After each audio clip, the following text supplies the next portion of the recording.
जो किसान ने ਜ਼ਮੀਨ ਆਪਣੇ ਪਿਓ ਦਾਦਾ ਤੋਂ ਵਿਰਾਸਤ ਦੇ ਵਿੱਚ ਲਈ ਸੀਗੀ ਉਹਨੂੰ ਕੁਝ ਲੋਕ ਸਰਕਾਰ ਦੇ ਜ਼ਰੀਏ ਦੱਬਣ ਦੀ ਕੋਸ਼ਿਸ਼ ਕਰ ਰਹੇ ਨੇ, ਸਰਕਾਰ ਦੇ ਜ਼ਰੀਏ ਉਹਨੂੰ ਨੱਪਣ ਦੀ ਕੋਸ਼ਿਸ਼ ਕਰ ਰਹੇ ਨੇ, ਜਦ ਕਿ ਇਸ ਗੱਲ ਨੂੰ ਕਿਸਾਨ ਇਹ ਦੇਖ ਰਿਹਾ ਵੀ ਇਹ ਮੇਰਾ ਤੇ ਮੇਰੇ ਬੱਚਿਆਂ ਦਾ ਭਵਿੱਖ ਰੋਲਣ ਵਾਲੀ ਗੱਲ ਹੋ ਰਹੀ ਹੈ। ਇਸ ਕਰਕੇ ਉਹਨਾਂ ਨੇ ਇਹ ਅੰਦੋਲਨ ਸ਼ੁਰੂ ਕਰ ਦਿੱਤਾ। ਸਰਕਾਰ ਮੰਨੀ ਨਹੀਂ, ਸਰਕਾਰ ਜ਼ਿੱਦ ਫੜ ਗਈ ਹੈ। ਸਰਕਾਰ ਦੇ ਜ਼ਿੱਦ ਫੜਨ ਦੇ ਨਾਲ ਉਹਨਾਂ ਨੇ ਅੰਦੋਲਨ ਸ਼ੁਰੂ ਕਰ ਦਿੱਤਾ। ਸਰਕਾਰ ਦੇ ਗਲੇ ਦੀ ਹੱਡੀ ਬਣੀ ਹੋਈ ਹੈ ਇਹ ਅੰਦੋਲਨ, ਹੈ ਜੀ। ਸੱਪ ਦੇ ਮੂੰਹ 'ਚ ਕਿਰਲੀ ਆਈ ਹੋਈ ਹੈ। ਉਹ ਕਹਿੰਦਾ ਨਹੀਂ, ਇਹ ਗਲਤ ਹੈ ਹੀ ਨਹੀਂ। ਅਸੀਂ ਕਿਹਾ ਵੀ ਹੈ ਵੀ ਜਿਨ੍ਹਾਂ ਮੁਲਕਾਂ ਨੇ ਈਵੀਐਮ ਸ਼ੁਰੂ ਕੀਤੀ ਸੀ ਨਾ, ਉੱਥੇ ਤਾਂ ਹੁਣ ਪਰਚੀਆਂ ਪੈਂਦੀਆਂ ਨੇ, ਬੈਲਟ ਪੇਪਰ ਹੈ ਉੱਥੇ ਈਵੀਐਮ ਹੈ ਹੀ ਨਹੀਂ। ਪਰ ਪਤਾ ਨਹੀਂ ਕਿਉਂ, ਕਿਉਂਕਿ ਇਲੈਕਸ਼ਨ ਕਮਿਸ਼ਨ ਵੀ ਸਰਕਾਰ ਦਾ ਹੈ। ਸਾਡੇ ਪ੍ਰਧਾਨ ਮੰਤਰੀ ਜੀ ਜਦੋਂ ਨੋਟਬੰਦੀ ਕਰਦੇ ਨੇ ਉਹ ਰਾਤ ਨੂੰ ਕਰਦੇ ਨੇ, ਜਦੋਂ GST ਲਾਉਂਦੇ ਨੇ ਉਹ ਰਾਤ ਨੂੰ ਲਾਉਂਦੇ ਨੇ, ਜਦੋਂ CBI ਦੇ ਡਾਇਰੈਕਟਰ ਦੇ ਘਰੇ ਜਾਂਦੇ ਨੇ ਪ੍ਰਧਾਨ ਮੰਤਰੀ ਜੀ CBI ਡਾਇਰੈਕਟਰ ਦੇ ਘਰ ਜਾਂਦੇ ਨੇ ਚੱਲ ਕੇ, ਉਹ ਰਾਤ ਨੂੰ ਜਾਂਦੇ ਨੇ। ਸਾਡਾ 125 ਬੰਦਾ ਜੇਲ੍ਹਾਂ 'ਚ ਹੈ। ਉਹ ਲੋਕ ਜੇਲ੍ਹਾਂ 'ਚ ਨੇ ਜਿਨ੍ਹਾਂ ਦਾ ਕੋਈ ਕਸੂਰ ਨਹੀਂ ਹੈ, ਜਿਹਨੂੰ ਫੜਦੇ ਨੇ ਹੈ ਤੋ ਕਿਸਾਨ ਯੂਨੀਅਨ ਦੇ ਨਾਲ ਚੱਲ ਜਾਂਦੇ ਜਾਂ ਉਹਨਾਂ ਦੇ ਇਨਾਮ ਦਾ ਤਾਲੁਕ ਹੈ। तो मैं कहूँगा भी सरकार इन्नी अवेसड़ी क्यों सी उदों। लाल किले के इर्द गिर्द बड़ी फोर्स होती है। मुटियार नाल किसी लड़की नाल इस किस्म का शोषण मतलब शोषण होना, जिसमानी शोषण होना, तो मैं समझदा बड़ी शर्म की गल है।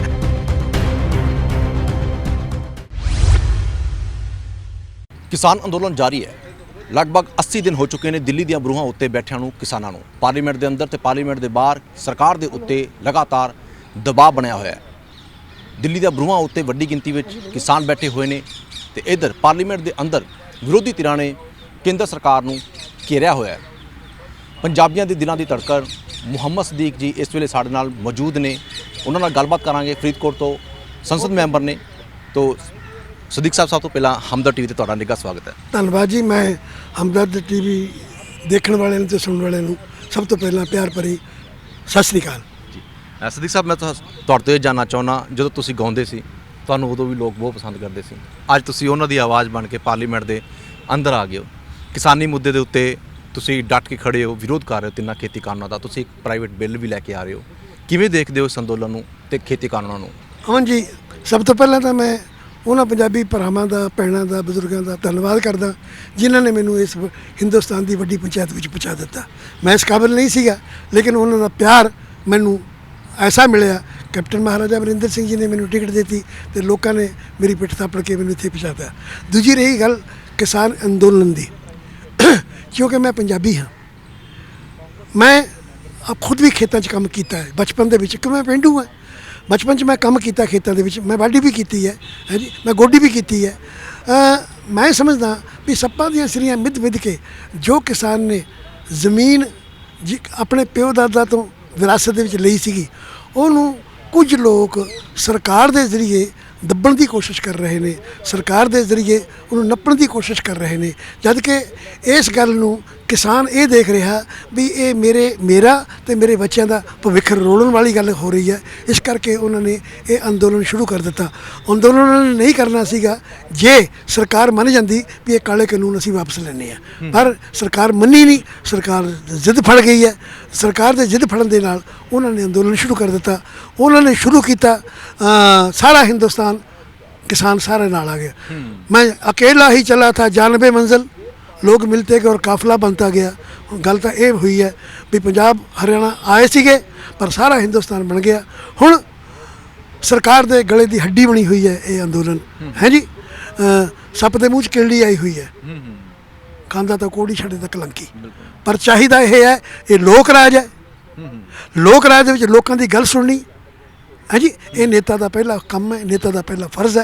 और गल सुन के उस गल नूं सही तरीके दे नाल हल करना ये नेता का काम है। पार्लीमेंट के अंदर भारत के प्रधानमंत्री नरेंद्र मोदी ये गल आखते हैं कि ये तिन्ने खेती कानून कांग्रेस सरकार लिया चाहती सी। डॉक्टर मनमोहन सिंह होरां दी ये सोच सीगी, लेकिन वो नहीं लिया सके तो असीं करके दिखाता। इस करके जिहड़ी कांग्रेस रौला पा रही है। बिल्कुल गलत गल है। जे डॉक्टर साहब ने कोई गल कीती होगी भी ये खेती के वास्ते कोई कानून बनना चाहिए, वो नहीं सी जो इन्हों ने कानून बनाया। इन्होंने तो कंट्रैक्ट खेती, ਇਹਨਾਂ ਨੇ ਤਾਂ ਇੱਥੇ ਤੱਕ ਲਿਖ ਦਿੱਤਾ ਬਈ ਜਿਹੜਾ ਬੰਦਾ ਕੰਟਰੈਕਟ ਤੇ ਖੇਤੀ ਕਰ ਰਿਹਾ ਉਹ ਜਿਹੜੀ ਸ਼ਿਕਾਇਤ ਹੈ ਜਿਹੜੀ ਉਹਦੀ ਮਤਲਬ ਕੋਈ ਅਪੀਲ ਦਲੀਲ ਉਹ ਤਾਂ ਮਤਲਬ ਕੋਰਟ ਦੇ ਵਿੱਚ ਨਹੀਂ ਹੈ, ਉਹ ਐਸਡੀਐਮ ਔਰ ਡੀਸੀ ਕੋਲੇ ਹੈ ਜਿਹੜੇ ਕਿ ਸਰਕਾਰ ਦੇ ਬੰਦੇ ਹੁੰਦੇ ਨੇ। ਇਹਦਾ ਮਤਲਬ ਕਿਸਾਨ ਤਾਂ ਮਾਰਿਆ ਗਿਆ। ਕੋਰਟ ਤਾਂ ਫਿਰ ਦੇਖੋ ਜਿੱਥੇ ਤੱਕ ਜੁਡੀਸ਼ਰੀ ਦਾ ਤਲਕ ਹੈ ਜੀ ਉਹ ਇਨਸਾਫ ਕਰਦੀ ਹੈ, ਅਸੀਂ ਸਾਡੇ ਇਨਸਾਫ ਤੇ ਅਸੀਂ ਉਹਨੂੰ ਮੰਨਦੇ ਵੀ ਹਾਂਗੇ। ਪਰ ਜਿੱਥੇ ਤੱਕ ਐਸਡੀਐਮ ਸਾਹਿਬ ਦਾ ਤਲਕ ਹੈ, ਡੀਸੀ ਸਾਹਿਬ ਦਾ ਤਲਕ ਹੈ, ਉਹ ਮੁੱਖ ਮੰਤਰੀ ਦੀ ਜਾਂ ਪ੍ਰਧਾਨ ਮੰਤਰੀ ਦੀ ਗੱਲ ਕਿਵੇਂ ਨਹੀਂ ਮੰਨਣਗੇ ਹੈ ਜੀ। ਇਹਨਾਂ ਨੇ ਉਹਨੂੰ ਇੰਨਾ ਕੁ ਘੇਰਾ ਲਾ ਦਿੱਤਾ ਵੀ ਕੋਈ ਬੰਦਾ ਕੋਰਟ 'ਚ ਨਹੀਂ ਜਾ ਸਕਦਾ, ਇੱਥੇ ਹੀ ਇਹ ਰਹੂਗੀ। ਇਸ ਕਰਕੇ ਕਿਸਾਨਾਂ ਨੂੰ ਸ਼ੱਕ ਪੈ ਗਿਆ ਵੀ ਇਹ ਸਾਡਾ ਫਿਊਚਰ, ਸਾਡੇ ਬੱਚਿਆਂ ਦਾ ਫਿਊਚਰ ਮਤਲਬ ਤਬਾਹ ਕਰਨ ਵਾਸਤੇ ਇਹ ਕਾਨੂੰਨ ਬਣੇ ਨੇ। ਇਸ ਕਰਕੇ ਉਹ ਉੱਠੇ ਨੇ, ਇਸ ਕਰਕੇ ਉਹ ਅੰਦੋਲਨ ਕਰ ਰਹੇ ਨੇ। ਸਦੀਕ ਸਾਹਿਬ, ਭਾਰਤ ਦੇ ਇਤਿਹਾਸ ਦੇ ਵਿੱਚ ਇੱਕ ਵੱਡਾ ਅੰਦੋਲਨ ਮੰਨਿਆ ਜਾਂਦਾ ਆਪਣੇ ਆਪ ਦੇ ਵਿੱਚ। ਹੁਣ ਤੱਕ ਐਵੇਂ ਦਾ ਅੰਦੋਲਨ ਪਹਿਲਾਂ ਨਾ ਤਾਂ ਕਦੇ ਹੋਇਆ ਤੇ ਨਾ ਕਦੇ ਦੇਖਣ ਨੂੰ ਮਿਲਿਆ ਹੈਗਾ। ਤੇ ਇਸ ਅੰਦੋਲਨ ਦੇ ਵਿੱਚੋਂ ਹੋਰ ਬਹੁਤ ਸਾਰੀਆਂ ਮੰਗਾਂ ਉੱਠ ਰਹੀਆਂ ਹੈਗੀਆਂ ਨੇ। ਖਾਸ ਤੌਰ 'ਤੇ ਈਵੀਐਮ ਦਾ ਇੱਕ ਮਸਲਾ ਹੈਗਾ। ਦਿੱਲੀ ਦੀਆਂ ਬਰੂਹਾਂ ਉੱਤੇ ਜਦੋਂ ਅਸੀਂ ਕਵਰੇਜ ਕਰਦੇ ਹਾਂ ਤਾਂ ਬਹੁਤ ਸਾਰੇ ਜਿਹੜੇ ਕਿਸਾਨ ਨੇ ਜਿਹੜੇ ਵੱਖ-ਵੱਖ ਸਟੇਟਾਂ ਤੋਂ ਆਏ ਹੋਏ ਨੇ, ਇਹ ਨਹੀਂ ਖਾਲੀ ਪੰਜਾਬ ਜਾਂ ਹਰਿਆਣਾ ਦੇ ਨੇ, ਉਹਨਾਂ ਦਾ ਕਹਿਣਾ ਹੈ ਕਿ ਇਹ ਜਿਹੜੀ ਸਰਕਾਰ ਹੈਗੀ ਹੈ ਇਸ ਕਰਕੇ ਖੇਤੀ ਕਰਨ ਨੂੰ ਵਾਪਸ ਨਹੀਂ ਲੈ ਰਹੀ, ਇਹਨਾਂ ਨੂੰ ਈਵੀਐਮ ਤੇ ਭਰੋਸਾ ਹੈਗਾ। ਇੱਕ ਵਾਰ ਇਹ ਈਵੀਐਮ ਛੱਡ ਦੇਣ ਤੇ ਵੋਟਾਂ ਕਰਵਾ ਕੇ ਦੇਖ ਲੈਣ ਬੈਲਟ ਪੇਪਰਾਂ ਨਾਲ, ਦੁੱਧ ਦਾ ਦੁੱਧ ਪਾਣੀ ਦਾ ਪਾਣੀ ਹੋ ਜਾਏਗਾ। ਤੁਹਾਡੀ ਪਾਰਟੀ ਸਭ ਤੋਂ ਵੱਡੀ ਹਿੰਦੁਸਤਾਨ ਦੀ ਪਾਰਟੀ ਹੈਗੀ ਹੈ, ਇਸ ਮੁੱਦੇ ਨੂੰ ਜ਼ੋਰਾਂ ਸ਼ੋਰਾਂ ਨਾਲ ਕਿਉਂ ਨਹੀਂ ਉਠਾਇਆ ਜਾ ਰਿਹਾ? ਅਸਲੀ ਗੱਲ ਇਹ ਹੈ ਜੀ ਵੀ ਜਦੋਂ ਇਲੈਕਸ਼ਨ ਹੁੰਦੇ ਨੇ ਇਹ ਮੁੱਦਾ ਅਸੀਂ ਇਲੈਕਸ਼ਨ ਕਮਿਸ਼ਨ ਕੋਲ ਹੀ ਉਠਾ ਸਕਦੇ ਹਾਂ। ਉਹ ਕਹਿੰਦਾ ਨਹੀਂ ਇਹ ਗਲਤ ਹੈ ਹੀ ਨਹੀਂ। ਅਸੀਂ ਕਿਹਾ ਵੀ ਹੈ ਵੀ ਜਿਨ੍ਹਾਂ ਮੁਲਕਾਂ ਨੇ ਈਵੀਐਮ ਸ਼ੁਰੂ ਕੀਤੀ ਸੀ ਨਾ ਉੱਥੇ ਤਾਂ ਹੁਣ ਪਰਚੀਆਂ ਪੈਂਦੀਆਂ ਨੇ, ਬੈਲਟ ਪੇਪਰ ਹੈ ਉੱਥੇ ਈਵੀਐਮ ਹੈ ਹੀ ਨਹੀਂ। ਪਰ ਪਤਾ ਨਹੀਂ ਕਿਉਂ, ਕਿਉਂਕਿ ਇਲੈਕਸ਼ਨ ਕਮਿਸ਼ਨ ਵੀ ਸਰਕਾਰ ਦਾ ਹੈ, ਸਰਕਾਰ ਵੀ ਸਰਕਾਰ ਦੀ ਹੈ, ਉਹਨਾਂ ਕੋਲ ਇੰਨੀ ਜ਼ਿਆਦਾ ਬਹੁਤ ਗਿਣਤੀ ਹੈ, ਉਹ ਤਾਕਤਵਰ ਨੇ। ਇਸ ਕਰਕੇ ਮੈਂ ਨਾ ਮੰਨੂ ਉਹਨਾਂ ਨੇ ਇਹ ਗੱਲ ਫੜੀ ਹੋਈ ਹੈ। ਮੈਂ ਸਮਝਦਾ ਇਹ ਕੰਮ ਗਲਤ ਹੈ। ਲੋਕ ਰਾਜ ਦੇ ਵਿੱਚ ਲੋਕਾਂ ਦੀ ਗੱਲ ਨਾ ਸੁਣਨੀ, ਉਹਨਾਂ ਨੂੰ ਨਾ ਮੰਨਣਾ, ਉਹਦਾ ਹੱਲ ਨਾ ਕਰਨਾ, ਇਹ ਸਰਕਾਰ ਦੀ ਵਿਫਲਤਾ ਹੈ। ਮੈਨੂੰ ਵਿਫਲਤਾ ਕਹੂੰਗਾ। ਤੇ ਇਸੇ ਸਰਕਾਰ ਦੇ ਰਾਜ ਦੇ ਵਿੱਚ ਨਿਆਂ ਪ੍ਰਣਾਲੀ ਦੇ ਉੱਤੇ ਵੀ ਵੱਡੇ ਸਵਾਲ ਉੱਠੇ। ਹਾਲਾਂਕਿ ਕਾਂਗਰਸ ਸਰਕਾਰ ਸੀ ਜਦੋਂ, ਉਦੋਂ ਕੇਂਦਰੀ ਏਜੰਸੀਆਂ ਦੇ ਉੱਤੇ ਸਵਾਲ ਉੱਠਦੇ ਆਏ ਨੇ। ਸੁਪਰੀਮ ਕੋਰਟ ਤੱਕ ਸੀਬੀਆਈ ਨੂੰ ਪਿੰਜਰੇ ਦਾ ਤੋਤਾ ਤੱਕ ਵੀ ਕਹਿੰਦੀ ਆਈ ਹੈ। ਪਰ ਲੋਕਾਂ ਨੂੰ ਉਮੀਦ ਸੀ ਨਵੀਂ ਸਰਕਾਰ ਆਏਗੀ, ਲੇਕਿਨ ਇਸ ਸਰਕਾਰ ਦੇ ਰਾਜ ਦੇ ਵਿੱਚ 4 ਸੁਪਰੀਮ ਕੋਰਟ ਦੇ ਜੱਜ ਪ੍ਰੈਸ ਕਾਨਫਰੰਸ ਕਰਕੇ ਇਹ ਕਹਿੰਦੇ ਨੇ ਅੱਜ ਸੁਪਰੀਮ ਕੋਰਟ ਵਿੱਚ ਸਭ ਕੁਝ ਠੀਕ ਨਹੀਂ ਚੱਲ ਰਿਹਾ, ਲੋਕਤੰਤਰ ਨੂੰ ਅੱਜ ਬਚਾਉਣ ਦੀ ਲੋੜ ਹੈ। ਕਿਸਾਨ ਅੱਜ ਜਿਹੜੇ ਹੈਗੇ ਨੇ ਸੁਪਰੀਮ ਕੋਰਟ 'ਤੇ ਵਿਸ਼ਵਾਸ ਨਹੀਂ ਕਰ ਰਹੇ। ਸੁਪਰੀਮ ਕੋਰਟ ਉਹਨਾਂ ਨੂੰ ਸੱਦਾ ਦਿੰਦੀ ਹੈ, ਅਸੀਂ ਮਸਲਾ ਹੱਲ ਕਰਦੇ ਹਾਂ, ਕਮੇਟੀ ਬਿਠਾ ਦਿੰਦੇ ਹਾਂ। ਕਿਸਾਨ ਕਹਿੰਦੇ ਅਸੀਂ ਨਹੀਂ ਜਾਣਾ। ਅੱਜ ਨਿਆਂ ਪ੍ਰਣਾਲੀ ਤੋਂ ਲੋਕਾਂ ਦਾ ਵਿਸ਼ਵਾਸ ਕਿਉਂ ਉੱਠ ਗਿਆ? ਉਹਦੀ ਵਜ੍ਹਾ ਇਹ ਹੈ ਸਾਡੇ ਪ੍ਰਧਾਨ ਮੰਤਰੀ ਜੀ ਨੇ ਉਹ ਗੱਲਾਂ ਕੀਤੀਆਂ ਨੇ ਜਿਹੜੀਆਂ ਪਹਿਲਾਂ ਕਦੇ ਕਿਸੇ ਪ੍ਰਧਾਨ ਮੰਤਰੀ ਨੇ ਕੀਤੀਆਂ ਨਹੀਂ ਹੈਗੀਆਂ। ਸਾਡੇ ਪ੍ਰਧਾਨ ਮੰਤਰੀ ਜੀ ਜਦੋਂ ਨੋਟਬੰਦੀ ਕਰਦੇ ਨੇ ਉਹ ਰਾਤ ਨੂੰ ਕਰਦੇ ਨੇ, ਜਦੋਂ GST ਲਾਉਂਦੇ ਨੇ ਉਹ ਰਾਤ ਨੂੰ ਲਾਉਂਦੇ ਨੇ, ਜਦੋਂ CBI ਦੇ ਡਾਇਰੈਕਟਰ ਦੇ ਘਰੇ ਜਾਂਦੇ ਨੇ ਪ੍ਰਧਾਨ ਮੰਤਰੀ ਜੀ CBI ਡਾਇਰੈਕਟਰ ਦੇ ਘਰ ਜਾਂਦੇ ਨੇ ਚੱਲ ਕੇ, ਉਹ ਰਾਤ ਨੂੰ ਜਾਂਦੇ ਨੇ।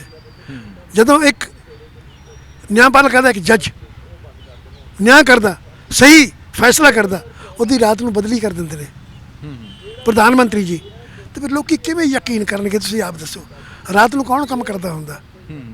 ਮੈਂ ਸਮਝਦਾ ਬਈ ਜਿਹੜੇ ਜਾਗਰੂਕ ਬੰਦੇ ਨੇ ਉਹ ਤਾਂ ਰਾਤ ਨੂੰ ਕੰਮ ਨਹੀਂ ਕਰਦੇ, ਰਾਤ ਨੂੰ ਤਾਂ ਕੰਮ ਕੋਈ ਹੋਰ ਹੀ ਬੰਦਾ ਕਰਦਾ ਹੁੰਦਾ। ਐਸਾ ਕਿਉਂ ਕਰਦੇ ਨੇ ਲੋਕੀ? ਫਿਰ ਉਸੇ ਨਜ਼ਰ ਨਾਲ ਸਰਕਾਰ ਨੂੰ ਦੇਖਣ ਲੱਗੇ ਵੀ ਇਹ ਰਾਤ ਨੂੰ ਕੰਮ ਕਰਨ ਵਾਲੇ ਕੌਣ ਲੋਕ ਨੇ। ਤਾਂ ਮੈਂ ਵੀ ਸਮਝਦਾ ਸਰਕਾਰ ਨੂੰ ਚਾਹੀਦਾ, ਉਹ ਚੁਣੀ ਹੋਈ ਸਰਕਾਰ ਹੈ, ਉਹ ਕਿਉਂ ਕਿਸ ਤੋਂ ਡਰਦੀ ਹੈ, ਕਿਉਂ ਰਾਤ ਨੂੰ ਕੰਮ ਕਰਦੀ ਹੈ ਜੀ? ਆਹੀ ਤੁਸੀਂ ਇਹਨਾਂ ਬਿੱਲਾਂ ਦੀ ਗੱਲ ਲੈ ਲਓ। ਜੇ ਉਹ ਖੇਤੀਬਾੜੀ ਦੇ ਜਿਹੜੇ ਸਾਡੇ ਮੋਹਰੀ ਕਿਸਾਨ ਯੂਨੀਅਨ ਦੇ ਮੋਹਰੀ ਨੇ, ਜੇ ਉਹਨਾਂ ਨੂੰ ਬੁਲਾ ਕੇ ਪੁੱਛ ਲੈਂਦੇ ਵੀ ਭਾਈ ਇਹਦੇ ਵਿੱਚ ਕੋਈ ਕਮੀ ਹੈ ਤਾਂ ਦੱਸ ਦਿਓ, ਇਹਦੇ ਵਿੱਚ ਕੁਝ ਪਾਉਣਾ ਤਾਂ ਦੱਸ ਦਿਓ, ਕੁਝ ਕੱਢਣਾ ਤਾਂ ਦੱਸ ਦਿਓ, ਤਾਂ ਐਡਾ ਵੱਡਾ ਮਸਲਾ ਹੈ ਹੀ ਨਹੀਂ ਸੀਗਾ ਹੈ ਜੀ। ਬੜੇ ਆਸਾਨੀ ਨਾਲ ਉਹਨਾਂ ਨੇ ਕਹਿਣਾ ਸੀਗਾ ਵੀ ਜੀ ਆਹ ਗੱਲ ਠੀਕ ਨਹੀਂ ਹੈ, ਆਹ ਠੀਕ ਹੈ, ਮਸਲਾ ਹੱਲ ਹੋ ਜਾਣਾ ਸੀਗਾ। ਪਰ ਕਿਉਂਕਿ ਸਰਕਾਰ ਆਪ ਮੁਹਾਰੇ ਚੱਲ ਰਹੀ ਹੈ, ਮਨਮਾਨੀਆਂ ਕਰ ਰਹੀ ਹੈ, ਤੇ ਲੋਕ ਰਾਜ ਦੇ ਵਿੱਚ ਲੋਕੀ ਮਨਮਾਨੀ ਚੱਲਣ ਨਹੀਂ ਦਿੰਦੇ ਹੁੰਦੇ, ਉਹ ਪ੍ਰੋਟੈਸਟ ਕਰਦੇ ਨੇ। ਨੁਕਸਾਨ ਹੁਣ ਹੋਇਆ ਨਹੀਂ ਹੈ, ਕਿੰਨੇ ਕਿਸਾਨ ਮਰ ਗਏ ਨੇ। ਸਾਡਾ 125 ਬੰਦਾ ਜੇਲ੍ਹਾਂ 'ਚ ਹੈ, ਉਹ ਲੋਕ ਜੇਲ੍ਹਾਂ 'ਚ ਨੇ ਜਿਨ੍ਹਾਂ ਦਾ ਕੋਈ ਕਸੂਰ ਨਹੀਂ ਹੈ, ਜਿਹਨੂੰ ਫੜਦੇ ਨੇ ਹੈ ਤੂੰ ਕਿਸਾਨ ਯੂਨੀਅਨ ਦੇ ਨਾਲ ਚੱਲ ਅੰਦਰ, ਹੈ ਤੂੰ ਕਿਸਾਨ ਹੈ ਤਾਂ ਚੱਲ ਅੰਦਰ। ਤਾਂ ਮੈਂ ਸਮਝਦਾ ਬਈ ਸਰਕਾਰ ਤੋਂ ਵਿਸ਼ਵਾਸ ਜਿਹਾ ਲੋਕਾਂ ਦਾ ਉੱਠ ਗਿਆ। ਸਦੀਕ ਸਾਹਿਬ, ਤੁਸੀਂ ਹਮੇਸ਼ਾ ਹਰੇਕ ਮੁੱਦੇ ਤੇ ਬੜਾ ਬੇਬਾਕੀ ਦੇ ਨਾਲ ਬੋਲਦੇ ਹੋ। ਇਸ ਅੰਦੋਲਨ ਦੇ ਵਿੱਚੋਂ ਇੱਕ ਆਵਾਜ਼ ਹੋਰ ਉੱਠੀ ਹੈ, ਮੀਡੀਆ ਦੇ ਇੱਕ ਹਿੱਸੇ ਉੱਤੇ ਲਗਾਤਾਰ ਸਵਾਲ ਉੱਠ ਰਹੇ ਨੇ। ਤੁਸੀਂ ਕੀ ਮੰਨਦੇ ਹੋ ਕਿ ਵਾਕਈ ਅੱਜ ਮੀਡੀਆ ਦਾ ਇੱਕ ਹਿੱਸਾ ਸਿਆਸੀ ਟੂਲ ਬਣ ਚੁੱਕਿਆ ਹੈ? ਦੇਖੋ ਪੋਜੀਸ਼ਨ ਇਹ ਹੈ, ਹਿੰਦੁਸਤਾਨ ਦੇ ਵਿੱਚ ਬੇਕਾਰੀ ਬੇਰੁਜ਼ਗਾਰੀ ਬਹੁਤ ਜ਼ਿਆਦਾ ਹੈ। ਇਹਨਾਂ ਸਾਰੀਆਂ ਗੱਲਾਂ ਨੂੰ ਦੇਖ ਕੇ ਲੋਕੀ ਰੁਜ਼ਗਾਰ ਲੱਭਦੇ ਨੇ ਵੀ ਰੁਜ਼ਗਾਰ ਕਿੱਥੋਂ ਮਿਲੂਗਾ। ਬਿਲਕੁਲ ਰੁਜ਼ਗਾਰ ਸਰਕਾਰ ਹੀ ਦੇ ਸਕਦੀ ਹੈ ਨਾ, ਸਰਕਾਰ ਨੇ ਦਿੱਤਾ ਹੈ ਰੁਜ਼ਗਾਰ ਉਹਨਾਂ ਨੂੰ। ਹੈ ਜੀ, ਵੀ ਲਓ ਵੀ ਆਹ ਕੰਮ ਕਰ ਲਿਆ ਕਰੋ, ਜੇਬਾਂ ਭਰ ਲਿਆ ਕਰੋ। ਮੈਂ ਤਾਂ ਧੰਨਵਾਦ ਕਰਦਾ ਆਪਣੇ ਪ੍ਰਧਾਨ ਮੰਤਰੀ ਜੀ ਦਾ, ਬਈ 45% ਬੰਦੇ ਬੇਰੁਜ਼ਗਾਰ ਸੀਗੇ, ਹੁਣ ਉਹਨਾਂ ਨੇ ਸੜਕ ਦੇ ਉੱਤੇ ਤਾਰ ਲਾਉਣੇ ਲਾ ਦਿੱਤੇ ਨੇ, ਉਹਨਾਂ ਦੀ ਬੇਰੁਜ਼ਗਾਰੀ ਦੂਰ ਹੋਈ ਹੈ। ਕਿੱਲ ਠੋਕਰੇ ਲਾ ਦਿੱਤੇ ਨੇ, ਉਹਨਾਂ ਦੀ ਬੇਰੁਜ਼ਗਾਰੀ ਦੂਰ ਹੋਈ ਹੈ। ਧੰਨਵਾਦ ਹੈ ਪ੍ਰਧਾਨ ਮੰਤਰੀ ਜੀ ਦਾ ਵੀ ਉਹਨਾਂ ਨੇ ਕੁਝ ਬੇਰੁਜ਼ਗਾਰਾਂ ਨੂੰ ਤਾਂ ਰੁਜ਼ਗਾਰ ਦਿੱਤਾ। ਬਹੁਤ ਬਹੁਤ ਮਿਹਰਬਾਨੀ ਹੈ ਉਹਨਾਂ ਦੀ।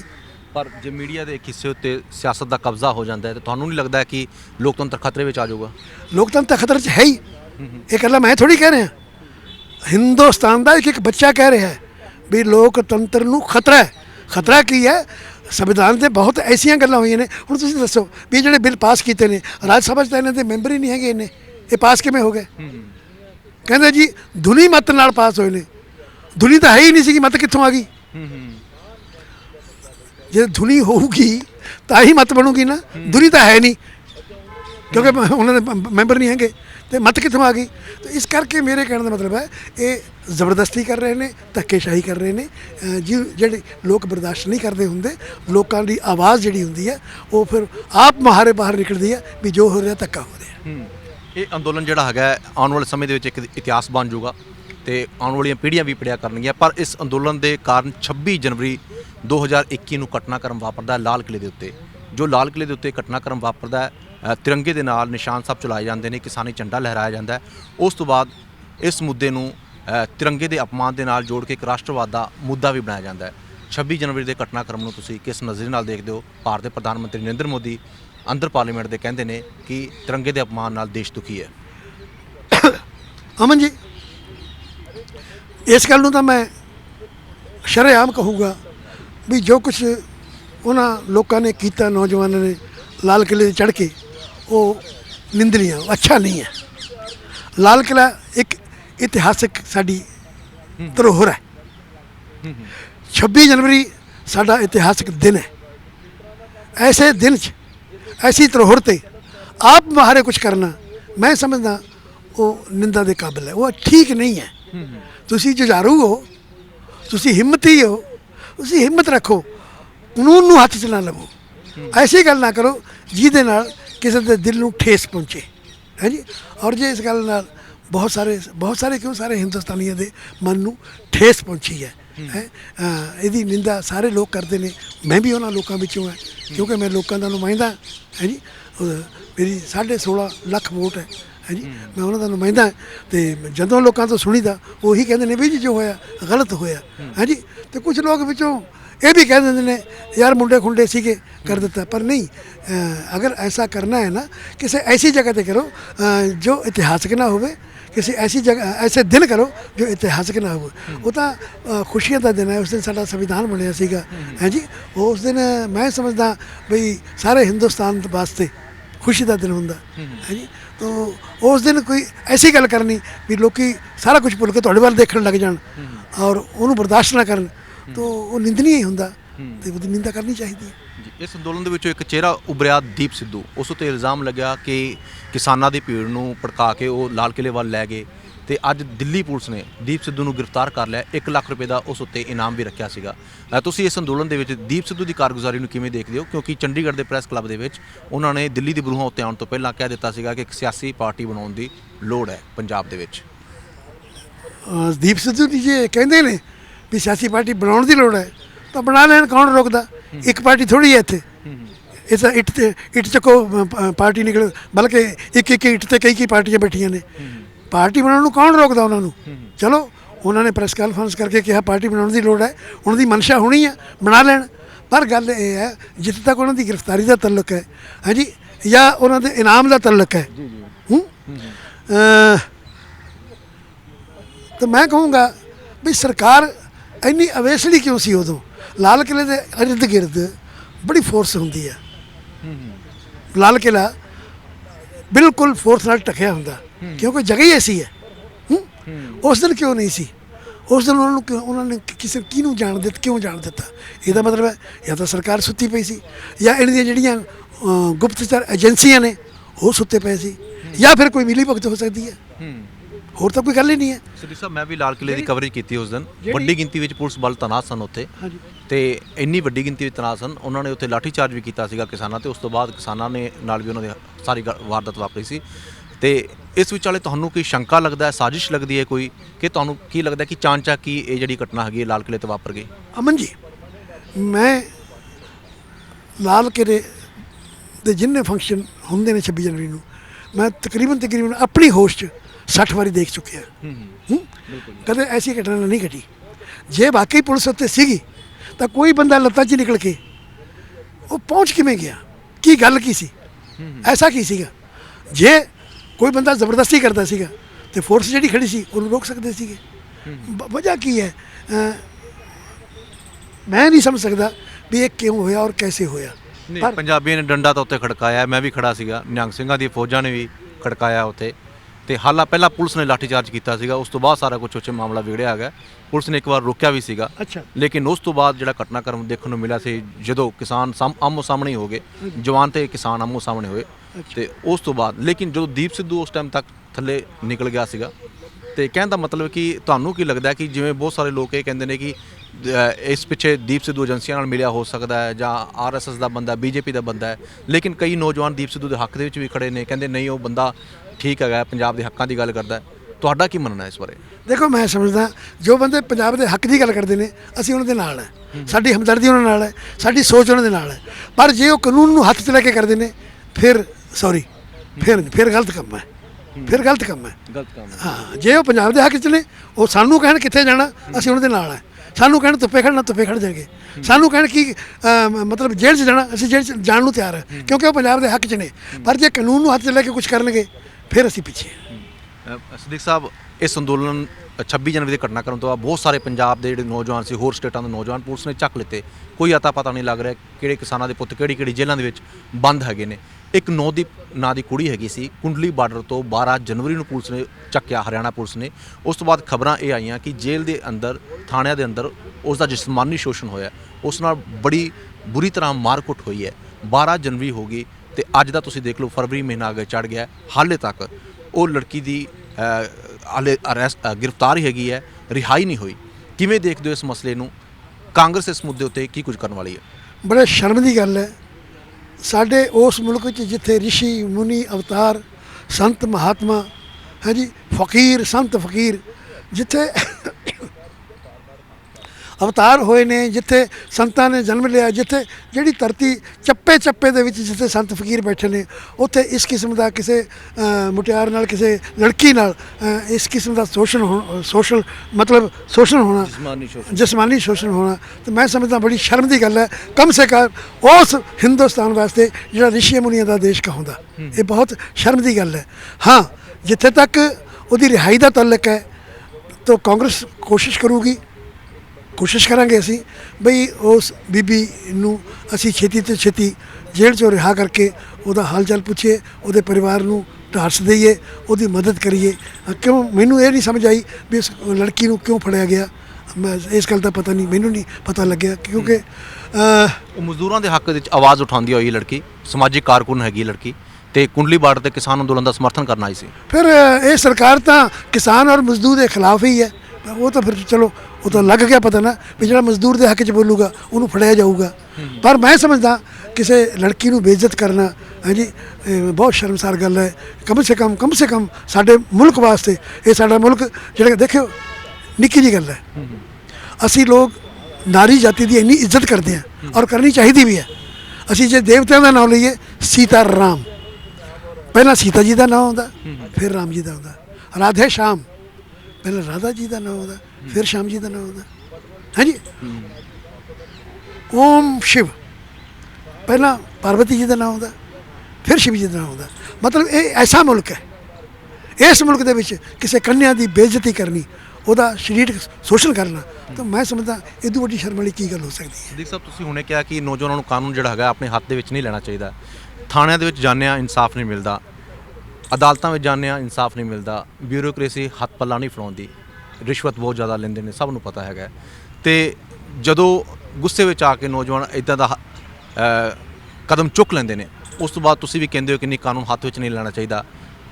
ਅਸਲ ਦੇ ਵਿੱਚ ਕਿੱਥੇ ਕਮੀ ਰਹਿ ਜਾਂਦੀ ਹੈ? ਤੁਹਾਨੂੰ ਕੀ ਲੱਗਦਾ ਹੈ ਕਿ ਕਿਸ ਚੀਜ਼ ਦੇ ਵਿੱਚ ਸੁਧਾਰ ਹੋਣ ਦੀ ਲੋੜ ਹੈ? ਦੇਖੋ, ਸਰਕਾਰ ਨੂੰ ਔਰ ਸਰਕਾਰ ਦੀਆਂ ਗੁਪਤਚਰ ਏਜੰਸੀਆਂ ਨੂੰ ਸਤਰਕ ਰਹਿਣਾ ਚਾਹੀਦਾ। ਜੇ ਉਹ ਸਾਰੀ ਗੱਲ ਸਰਕਾਰ ਨੂੰ ਦੱਸਣ ਵੀ ਫਲਾਣੇ ਜਿਹੜੇ ਲੋਕ ਅਫਸਰ ਨੇ ਉਹ ਇਸ ਤਰੀਕੇ ਨਾਲ ਘਪਲਾ ਕਰ ਰਹੇ ਨੇ ਜਾਂ ਰਿਸ਼ਵਤ ਲੈ ਰਹੇ ਨੇ, ਤਾਂ ਮੈਂ ਸਮਝਦਾ ਸਰਕਾਰ ਨੂੰ ਨੱਥ ਪਾਊਗੀ। ਇਹ ਗੁਪਤਚਰ ਏਜੰਸੀਆਂ ਦਾ ਕੰਮ ਹੈ। ਜੇ ਗੁਪਤਚਰ ਏਜੰਸੀਆਂ ਹੀ ਹੱਥ 'ਤੇ ਹੱਥ ਧਰੀ ਬੈਠੀਆਂ ਨੇ, ਉਹ ਕੁਝ ਨਹੀਂ ਕਰਦੀਆਂ, ਤਾਂ ਮੁਲਕ ਦਾ ਬੇੜਾ ਪਾਰ ਕਿਵੇਂ ਹੋਊਗਾ? ਇਹ ਬਹੁਤ ਸੋਚਣ ਵਾਲੀ ਗੱਲ ਹੈ, ਬਹੁਤ ਸੋਚਣ ਵਾਲੀ ਗੱਲ ਹੈ।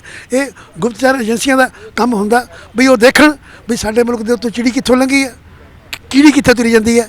ਇਹ ਕਿਤੇ ਐਸੀ ਕੀੜੀ ਤਾਂ ਨਹੀਂ ਹੈ ਜੇ ਕਿ ਦੁਸ਼ਮਣ ਨੇ ਭੇਜੀ ਹੋਵੇ, ਇਹ ਕਿਸੇ ਐਸੀ ਚੀੜੀ ਤਾਂ ਨਹੀਂ ਹੈ ਜਿਹਦੇ ਇਹਦੇ ਗਲ 'ਚ ਕੁਛ ਪਾਇਆ ਹੋਵੇ। ਤੇ ਇਹ ਗੁਪਤਚਰ ਏਜੰਸੀਆਂ ਦਾ ਕੰਮ ਹੈ। ਮੈਨੂੰ ਯਾਦ ਹੈ ਇੱਕ ਵਾਰੀ ਮੈਂ ਬਹੁਤ ਦੇਰ ਹੋ ਗਈ, ਮੈਂ ਇੰਗਲੈਂਡ ਗਿਆ ਸੀਗਾ, ਉੱਥੋਂ ਮੈਂ ਕੈਨੇਡਾ ਚਲਾ ਗਿਆ, ਅਮਰੀਕਾ ਚਲਾ ਗਿਆ। ਜਦੋਂ ਮੈਂ ਵਾਪਸ ਆਇਆ, ਉਹਨਾਂ ਨੇ ਮੈਨੂੰ ਪੁੱਛ ਲਿਆ ਵੀ ਤੁਸੀਂ ਫਲਾਣੀ ਤਰੀਕ ਨੂੰ ਇੱਥੇ ਆਏ ਸੀਗੇ, ਤੁਹਾਡੇ ਨਾਲ ਇੱਕ ਬੰਦਾ ਸੀਗਾ, ਉਹ ਕਿੱਥੇ ਹੈ? ਹੈ ਜੀ। ਮੈਂ ਉਸੇ ਵੇਲੇ ਉਹਨਾਂ ਨੂੰ ਕਿਹਾ ਵੀ ਆਹ ਦੇਖੋ ਜੀ, ਕੈਨੇਡਾ ਦੀ ਕਲੱਬ ਹੈ, ਉਹ ਬੰਦਾ ਡਰਮਟਸ ਸੀਗਾ, ਡਰਮ ਵਜਾਉਂਦਾ ਸੀਗਾ। ਉਹਨਾਂ ਨੇ ਮੈਨੂੰ ਕਿਹਾ ਵੀ ਅਸੀਂ ਰੱਖਣਾ ਚਾਹੁੰਦੇ ਹਾਂ। ਮੈਂ ਉਹਨਾਂ ਨੂੰ ਸਾਫ਼ ਕਹਿ ਦਿੱਤਾ ਵੀ ਮੈਨੂੰ ਗਵਰਨਮੈਂਟ ਦੀ ਮਨਜ਼ੂਰੀ ਦੇ ਦਿਓ, ਤੁਸੀਂ ਲੈ ਲਓ ਗਵਰਨਮੈਂਟ ਦੀ ਮਨਜ਼ੂਰੀ, ਉਹ ਦੇ ਦਿਓ ਤੇ ਰਹਿ ਜਾਵੇ, ਮੈਨੂੰ ਕੀ ਇਤਰਾਜ਼ ਹੈ? ਇੱਥੇ ਹੋਰ ਬਹੁਤ ਲੋਕ ਹੈਗੇ ਨੇ, ਜੇ ਇਹ ਰਹਿ ਜੂਗਾ ਫਿਰ ਕੀ ਹੈ? ਜਦੋਂ ਮੈਨੂੰ ਚਿੱਠੀ ਦਿਖਾਈ, ਉਹ ਫਿਰ ਮੰਨ ਗਏ। ਮੈਂ ਉਦੋਂ ਹੈਰਾਨ ਰਹਿ ਗਿਆ ਵੀ ਇਹਨਾਂ ਨੂੰ ਇਹ ਪਤਾ ਵੀ ਇਹਦੇ ਨਾਲ ਇੱਕ ਬੰਦਾ ਆਇਆ ਸੀ, ਉਹ ਕਿੱਥੇ ਆ। ਤੇ ਸਰਕਾਰ ਨੂੰ ਐਸਾ ਹੋਣਾ ਚਾਹੀਦਾ। ਇਕੱਲੇ ਗੱਲਾਂ ਨਾਲ ਸਰਕਾਰ ਨਹੀਂ ਚੱਲਦੀ ਹੁੰਦੀ। ਅਸੀਂ ਐਂ ਕਰ ਦਾਂਗੇ, ਉਹ ਕਰ ਦਾਂਗੇ, ਅਸੀਂ ਇਹ ਕੀਤਾ, ਉਹ ਕੀਤਾ। ਹੈ ਜੀ, ਜੋ ਕੀਤਾ ਉਹ ਤਾਂ ਲੋਕ ਦੇਖ ਹੀ ਰਹੇ ਨੇ, ਉਹ ਤਾਂ ਦੇਖ ਹੀ ਰਹੇ ਨੇ ਕੀ ਕੀਤਾ। ਹੈ ਜੀ, ਜੋ ਕਰਨਾ ਹੈ ਨਾ, ਉਹਨੂੰ ਕਰਕੇ ਦਿਖਾਓ। ਇਕੱਲਾ ਭਾਸ਼ਣਾਂ ਨਾਲ ਕੁਝ ਨਹੀਂ ਬਣਦਾ ਹੁੰਦਾ। ਇਕੱਲਾ ਭਾਸ਼ਣ ਨਾਲ ਕੁਝ ਨਹੀਂ ਬਣਦਾ। ਨੌਦੀਪ ਦੀ ਆਵਾਜ਼ ਬਣਨਗੇ ਮੁਹੰਮਦ ਸਦੀਕ। ਬਿਲਕੁਲ ਬਿਲਕੁਲ, ਮੈਂ ਜਾ ਕੇ ਆਪਣੇ ਸਾਥੀਆਂ ਨਾਲ ਵੀ ਗੱਲ ਕਰਦਾ।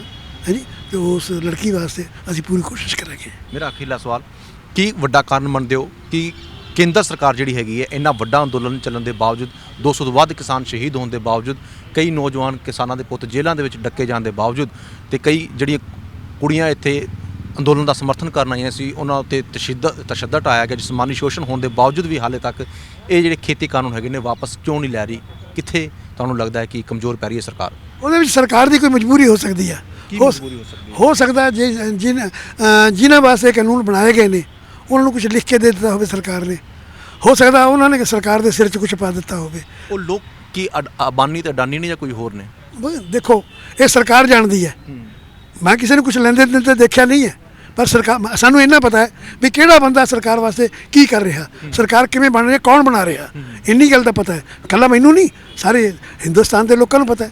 ਅਤੇ ਇਸ ਕਰਕੇ ਜਿਨ੍ਹਾਂ ਵਾਸਤੇ ਇਹ ਕੰਮ ਕਰ ਰਿਹਾ, ਕੰਮ ਹੋ ਰਿਹਾ ਜਿਨ੍ਹਾਂ ਵਾਸਤੇ, ਹੈ ਜੀ, ਇਹ ਸਰਕਾਰ ਹੀ ਜਾਣਦੀ ਹੈ ਵੀ ਇਹ ਸਰਕਾਰ ਉਹਨਾਂ ਤੋਂ ਡਰ ਕੇ ਇਹ ਕਾਨੂੰਨ ਵਾਪਸ ਨਹੀਂ ਲੈ ਰਹੀ ਜਾਂ ਕੋਈ ਹੋਰ ਗੱਲ ਹੈ। ਇਹ ਸਰਕਾਰ ਜਾਣਦੀ ਹੈ। ਸਦੀਕ ਸਾਹਿਬ, ਦੇਸ਼ ਦੁਨੀਆ ਵਿੱਚ ਤੁਹਾਨੂੰ ਲੱਖਾਂ ਹੀ ਲੋਕ ਸੁਣ ਰਹੇ ਨੇ ਇਸ ਵੇਲੇ, ਤੇ ਕਿਸਾਨੀ ਅੰਦੋਲਨ ਦੇ ਉੱਤੇ ਆਪਣੇ ਦਿਲ ਦੀ ਕੋਈ ਗੱਲ ਸਾਂਝੀ ਕਰਨਾ ਚਾਹੋਗੇ ਉਹਨਾਂ ਨਾਲ? ਬਰੂਹਾਂ ਉੱਤੇ ਦਿੱਲੀ ਦੇ ਕਿਸਾਨ ਵੀ ਤੁਹਾਨੂੰ ਸੁਣ ਰਹੇ ਨੇ। ਮੈਂ ਇੰਨਾ ਹੀ ਕਹਾਂਗਾ ਵੀ ਕਿਸਾਨ ਦੇਸ਼ ਦਾ ਅੰਨਦਾਤਾ ਹੈ, ਕਿਉਂਕਿ ਮੈਂ ਆਪਣੀ ਉਮਰ ਦੇ ਵਿੱਚ ਮੈਕਸੀਕਨ ਕਣਕ ਵੀ ਖਾਧੀ ਹੈ, ਜਿਹਦੀ ਰੋਟੀ ਲਾਲ ਹੁੰਦੀ ਸੀਗੀ। ਉਸ ਵੇਲੇ ਕਿਸਾਨ ਨੂੰ ਕਿਹਾ ਗਿਆ ਵੀ ਤੁਸੀਂ ਆਹ 2 ਫਸਲਾਂ ਦੱਬ ਕੇ ਬੀਜੋ, ਤੁਹਾਨੂੰ MSP ਮਿਲੂਗਾ। ਹੈ ਜੀ, ਔਰ ਉਹਨਾਂ ਨੇ ਉਹੀ ਕੁਝ ਕੀਤਾ। ਉਹਨਾਂ ਨੇ ਸੱਪਾਂ ਦੀਆਂ ਸਿਰੀਆਂ ਮਿੱਧ ਕੇ, ਰਾਤਾਂ ਝਾਕ ਕੇ ਉਹਨਾਂ ਨੇ ਮੁਲਕ ਦਾ ਅੰਨ ਭੰਡਾਰ ਇੰਨਾ ਭਰ ਦਿੱਤਾ ਵੀ ਹੁਣ ਮੁਲਕ ਦੀ ਸਰਕਾਰ ਕਹਿਣ ਲੱਗੀ ਵੀ ਚਲੋ ਹੁਣ ਇਹਨਾਂ ਦੀ ਕੀ ਲੋੜ ਹੈ, ਹੁਣ ਖੇਤੀ ਆਪਣੀ ਮਰਜ਼ੀ ਨਾਲ ਕਰਵਾਓ। ਅਤੇ ਇਸ ਕਰਕੇ ਕਿਸਾਨ ਦੇ ਮਨ 'ਚ ਗੁੱਸਾ ਹੈ। ਕਿਸਾਨ ਨੂੰ ਗੁੱਸਾ ਆਇਆ ਹੋਇਆ ਵੀ ਸਾਡੇ ਤੋਂ ਕੰਮ ਲੈ ਲਿਆ, ਹੈ ਜੀ, ਹੁਣ ਸਾਨੂੰ ਇਸ ਤਰ੍ਹਾਂ ਛੱਡ ਰਹੇ ਹੋ। ਸਾਡੀ ਔਲਾਦ ਦਿਹਾੜੀਆਂ ਕਰਦੀ ਫਿਰੂਗੀ, ਸਾਡੀ ਔਲਾਦ ਕਿਸੇ ਬਾਹਰਲੇ ਮੁਲਕ ਨੂੰ ਤੁਰੂਗੀ। ਇਹ ਕੀ ਗੱਲ ਹੈ? ਜੇ ਕੋਈ ਕਾਨੂੰਨ ਬਣਾਉਣਾ ਸੀ, ਸਾਨੂੰ ਕਿਉਂ ਨਹੀਂ ਪੁੱਛਿਆ ਗਿਆ? ਇਹ ਗੁੱਸਾ ਉਹਨਾਂ ਦੇ ਮਨ 'ਚ ਹੈਗਾ, ਔਰ ਮੈਂ ਸਮਝਦਾ ਸਰਕਾਰ ਜ਼ਰੂਰ ਉਹਨਾਂ ਨੂੰ ਬੁਲਾਊਗੀ। ਸਾਡੀ ਸਾਰਿਆਂ ਦੀ ਬੇਨਤੀ ਹੈ ਪ੍ਰਧਾਨ ਮੰਤਰੀ ਜੀ ਅੱਗੇ, ਪ੍ਰਧਾਨ ਮੰਤਰੀ ਜੀ, ਲੋਕਾਂ ਦੇ ਤੁਸੀਂ ਚੁਣੇ ਹੋਏ ਨੁਮਾਇੰਦੇ ਹੋ, ਹੈ ਜੀ, ਔਰ ਤੁਸੀਂ ਆਪਣੇ ਮੂੰਹ ਤੋਂ ਵੀ ਆਪਣੀ ਤਾਰੀਫ ਕਰ ਲੈਂਦੇ ਹੋ, ਦੁਨੀਆ ਵੀ ਤੁਹਾਡੀ ਤਾਰੀਫ ਕਰਦੀ ਹੈ, ਤੁਹਾਡੀ ਆਪਣੀ ਪਾਰਟੀ ਤੁਹਾਡੀ ਤਾਰੀਫ ਕਰਦੀ ਹੈ, ਪਰ ਅਸੀਂ ਇਹ ਕਹਾਂਗੇ ਵੀ ਜਦ ਤੱਕ ਤੁਸੀਂ ਮੁਲਕ ਦੇ ਲੋਕਾਂ ਦੀ ਗੱਲ ਨਹੀਂ ਸੁਣਦੇ, ਆੜ੍ਹਤੀਆਂ ਦੀ, ਕਿਸਾਨਾਂ ਦੀ, ਮਜ਼ਦੂਰਾਂ ਦੀ, ਤੋਲਿਆਂ ਦੀ, ਕਾਂਬਿਆਂ ਦੀ, ਛੋਟੇ ਦੁਕਾਨਦਾਰਾਂ ਦੀ, ਜਦ ਤੱਕ ਤੁਸੀਂ ਇਹਨਾਂ ਸਾਰੇ ਲੋਕਾਂ ਦੀ ਗੱਲ ਸੁਣ ਕੇ ਕੋਈ ਸਹੀ ਫੈਸਲਾ ਨਹੀਂ ਕਰਦੇ ਤਾਂ ਮੈਂ ਸਮਝਦਾ ਇਹ ਜਿਹੜੀ ਅਰਾਜਕਤਾ ਹੈ ਇਹ ਫੈਲੀ ਹੋਈ ਹੈ ਔਰ ਫੈਲਦੀ ਰਹੇਗੀ। ਸ਼ੁਕਰੀਆ ਗੱਲਬਾਤ ਕਰਨ ਤੁਹਾਡਾ ਜੀ। ਧੰਨਵਾਦ। ਸੋ ਇਹ ਸਨ ਮੁਹੰਮਦ ਸਦੀਕ ਜੋ ਫਰੀਦਕੋਟ ਤੋਂ ਕਾਂਗਰਸ ਦੇ ਸੰਸਦ ਮੈਂਬਰ ਨੇ। ਕਿਸਾਨੀ ਅੰਦੋਲਨ ਤੇ ਉਹਨਾਂ ਨੇ ਆਵਾਜ਼ ਬੁਲੰਦ ਕੀਤੀ ਹੈ। ਉਹਨਾਂ ਦਾ ਕਹਿਣਾ ਹੈ ਕਿ ਤਿੰਨੇ ਖੇਤੀ ਕਾਨੂੰਨ ਜਿਹੜੇ ਹੈਗੇ ਨੇ ਉਹ ਸਰਕਾਰ ਨੂੰ ਵਾਪਸ ਲੈਣੇ ਚਾਹੀਦੇ ਨੇ, ਕਿਸਾਨਾਂ ਦੀਆਂ ਭਾਵਨਾਵਾਂ ਨੂੰ ਸਮਝਣਾ ਚਾਹੀਦਾ ਹੈ। ਖਾਸ ਤੌਰ ਤੇ ਉਹਨਾਂ ਨੇ ਕਿਹਾ ਕਿ 9 ਦੀ ਲੜਕੀ 23 ਸਾਲ ਦੀ ਉਮਰ ਕੁੰਡਲੀ ਬਾਰਡਰ ਤੋਂ ਹਰਿਆਣਾ ਪੁਲਿਸ ਨੇ ਚੱਕਿਆ ਸੀਗਾ ਤੇ ਉਸ ਉੱਤੇ ਜਿਸਮਾਨੀ ਸ਼ੋਸ਼ਣ ਹੋ ਰਿਹਾ ਜੇਲ੍ਹ ਦੇ ਵਿੱਚ, ਤੇ ਉਸ ਦੇ ਬਾਰੇ ਵੀ ਆਵਾਜ਼ ਚੁੱਕਣਗੇ, ਉਸ ਦੀ ਆਵਾਜ਼ ਬਣਨਗੇ ਤੇ ਨਾਲ ਹੀ ਜਿਹੜੇ ਲਾਪਤਾ ਨੌਜਵਾਨ ਹੈਗੇ ਨੇ ਕਿਸਾਨਾਂ ਦੇ ਜੇਲ੍ਹਾਂ ਦੇ ਵਿੱਚ ਨੇ ਉਹ ਵੀ ਮਸਲਾ ਚੁੱਕਣਗੇ। ਤੇ ਨਾਲ ਹੀ ਉਹਨਾਂ ਨੇ ਕੇਂਦਰ ਸਰਕਾਰ ਨੂੰ, ਖਾਸ ਤੌਰ ਤੇ ਭਾਰਤ ਦੇ ਪ੍ਰਧਾਨ ਮੰਤਰੀ ਨਰਿੰਦਰ ਮੋਦੀ ਨੂੰ ਅਪੀਲ ਕੀਤੀ ਹੈ ਕਿ ਤਿੰਨੇ ਖੇਤੀ ਕਾਨੂੰਨ ਤੁਸੀਂ ਵਾਪਸ ਲਓ ਤੇ ਕਿਸਾਨਾਂ ਨੂੰ ਖੁਸ਼ੀ-ਖੁਸ਼ੀ ਆਪਣੇ ਘਰਾਂ ਦੇ ਵਿੱਚ ਤੋਰੋ। ਦਿੱਲੀ ਤੋਂ ਕੈਮਰਾਮੈਨ ਵੇਦਰਾਮ ਦੇ ਨਾਲ ਅਮਨ ਮੋਹਨ ਮੋਹਜਾਦ ਦੀ ਰਿਪੋਰਟ, ਹਮਦਰਦ ਟੀਵੀ।